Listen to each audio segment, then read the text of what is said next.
of the Year. And it goes to...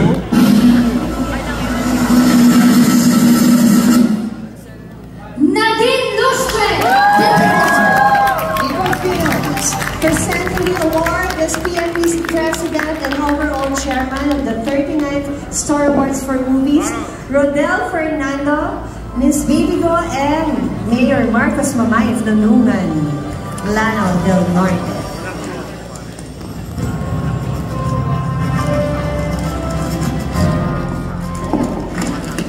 Pasensya na po, the struggle is real.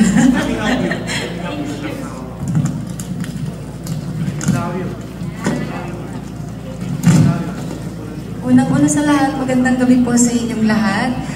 It's so nice to see everyone come together para po suportahan ang pelikulang Pilipino. PM for this award, and it's so good to be back on the stage. Gusto ko pong pasalamatan si Direk Nick. Direk, thank you so much for allowing me to collaborate with you and to bringing my character in Deleter, si Lyra, into life. Viva Films and to my Viva family, thank you po for all of the opportunities that you've given me. To all of my supporters, maraming salamat po for all the love that you've given me.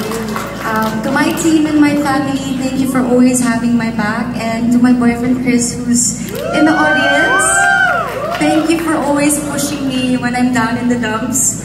So everyone, maraming salamat po. And ito pong award na to, I dedicate this sa lahat po ng bumubuo ng Deleter, sa Evolve Studio and Viva Studio, Viva Films. And sa lahat po ng sumuporta at tumangkilik ng Deleter, maraming salamat po. Again, PMPC, thank you so much. And mabuhay ang pelikulang Pilipino. Salamat po. Congratulations!